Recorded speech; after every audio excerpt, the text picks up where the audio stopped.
Hello അസ്സലാമു അലൈക്കും. അപ്പോൾ എങ്ങനെയാ നല്ല മഴയൊക്കെ ഉണ്ടോ? ഇതാ ഞങ്ങൾ ഇറങ്ങിയ പാട് തന്നെ മഴ പെയ്തിട്ടോ. ഇത് മക്കളൊന്നും ഇല്ലാതെ ഞങ്ങൾ രണ്ടാളും മാത്രമാണ് കേട്ടോ. ഒരു പ്രത്യേക സാഹചര്യത്തിൽ നമ്മൾ പോവുകയാണ്. ഈ ചെറിയ ചെറിയ വിജയങ്ങൾക്കൊക്കെ അവർക്ക് വലിയ സന്തോഷമാകല്ലോ, ഞങ്ങൾക്കും അവർക്കൊക്കെ അതുപോലാണ് കേട്ടോ.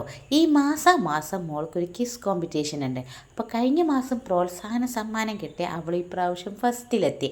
അപ്പോൾ എന്തോ ഒരു കുഞ്ഞ് ഗിഫ്റ്റ് വാങ്ങിക്കൊടുക്കാമെന്ന് വിചാരിച്ചിട്ടോ. അതിനാണ് പോകുന്നത് ചോദിച്ചാൽ അല്ല, അതിനെന്ന് വെച്ചല്ല, കുറച്ച് അതിൻ്റെ പഞ്ചസാര എങ്ങനെ ഞാൻ ഒരു ടിന്നിലിട്ട് വെച്ചാലും ഉറുമ്പ് വരും, എന്തൊക്കെ മാറ്റി മറിച്ചുമൊക്കെ നോക്കി ടിന്നുകൾ. അപ്പോൾ എന്തായാലും തീരുമാനിച്ചു ഒരു കുപ്പിൻ്റെ ജാറ് വാങ്ങാൻ. അങ്ങനെതാ ഈ സാധനം കേട്ടോ ഞങ്ങൾ മിഠായി തെരുവിൽ പോയി ഒന്ന് വാങ്ങി. അപ്പോൾ പിന്നെ അതിലേക്കുള്ള സ്പൂണും പിന്നെ ചായപ്പൊടി മാത്രം പാവല്ലേ, അതിനും വേണ്ടി ഒരു കുഞ്ഞും കൂടി വാങ്ങിട്ടോ. അങ്ങനെ ഇവിടെ കണ്ടാൽ എന്തൊക്കെയൊക്കെ എടുക്കണമെന്ന് തോന്നും, പക്ഷേ വേണ്ടാത്ത പണിക്ക് നിൽക്കണ്ടല്ലോ. അപ്പം ഞങ്ങൾ വേഗം വിട്ടു, കാരണം 3:30 എന്ന് തന്നെ പറയാം. പിന്നെ എന്നതാ അരയ്ക്കുന്നതിലുള്ള ഫാൻസിയിലാക്കി തന്നിട്ട് മക്കളെ വിളിക്കാൻ വേണ്ടി സേതൊക്കെ പോയിട്ടോ. ഞാൻ കുറേ ആയി പറയുന്നത് എനിക്ക് ഇങ്ങനത്തെ ബുക്കുകളൊക്കെ വേണമെന്ന്. ഏതിനാന്നൊന്നും ചോദിച്ചാൽ അറിയില്ല. എന്തായാലും ഒരാൾക്ക് വാങ്ങാൻ പാടില്ല, കാരണം 2-3 പ്രാവശ്യം ഡിക്റ്റേഷനിലൊക്കെ ഫുൾ മാർക്ക് വാങ്ങിയ ചോട്ടയും ഉണ്ട്. അപ്പോൾ രണ്ടാൾക്ക് ഓരോ സമ്മാനങ്ങൾ വാങ്ങിട്ടോ.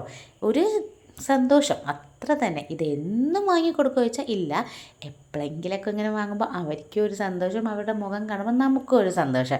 എന്തായാലും എന്നെ ഏൽപ്പിച്ച പണി ഞാൻ നല്ല കൃത്യമായിട്ട് നല്ല അടിപൊളിയായിട്ട് തന്നെ കവർ ചെയ്ത് സെറ്റാക്കിട്ടോ. പിന്നെ ഇതിൻ്റെ ഉള്ളിൽ കയറിയിട്ട് എന്തൊക്കെ തോന്നുന്നു, എന്തൊക്കെ എടുക്കാൻ തോന്നും കേട്ടോ.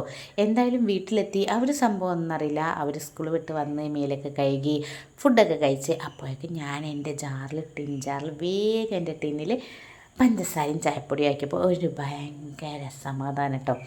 ഇനി ഇത് എടുക്കുമ്പോഴുള്ള ഒരു ടെൻഷനേ ഉള്ളൂ. അങ്ങനെ അത് സെറ്റാക്കിയ ശേഷമാണ് ഇത് കൊടുക്കുന്നത്. ഭയങ്കര സന്തോഷമാണ് കേട്ടോ ഇത് കൊടുക്കുമ്പോൾ. അപ്രതീക്ഷിതമായൊരു താങ്ക് യു ഒക്കെ കിട്ടിയിട്ടോ. പ്രതീക്ഷിക്കാത്ത ആൾ പറഞ്ഞു, പ്രതീക്ഷിച്ച ആൾ പറഞ്ഞില്ല. അങ്ങനെ അവനക്കൊരു ചെറിയൊരു കളർ ചെയ്യണം ബുക്കും ഒരു ക്രയോൺസും, അത് മതി, അത്രയേ ഉള്ളൂ. കാരണം കളർ ചെയ്തൊന്ന് സെറ്റ് ആവണമല്ലോ. അവൾ പറഞ്ഞതുപോലത്തെ ബുക്കാണെന്ന് വെച്ചാൽ അല്ല കേട്ടോ, അവൾ ഏതൊക്കെയോ ആണ് കാണുന്നത്.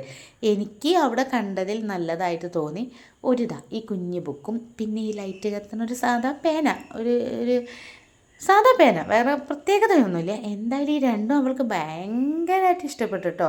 എന്തായാലും അതിൻ്റെ സ്നേഹപ്രകടനങ്ങളൊക്കെ കണ്ടല്ലോ. അപ്പം ഇനി ഇതൊക്കെ ചെയ്ത് ഇതെത്ര ദിവസത്തേക്ക് ഉണ്ടാകും എന്നൊന്നും അറിയില്ല, എന്നാലും പോകട്ടെ എത്ര ദിവസമായാലും.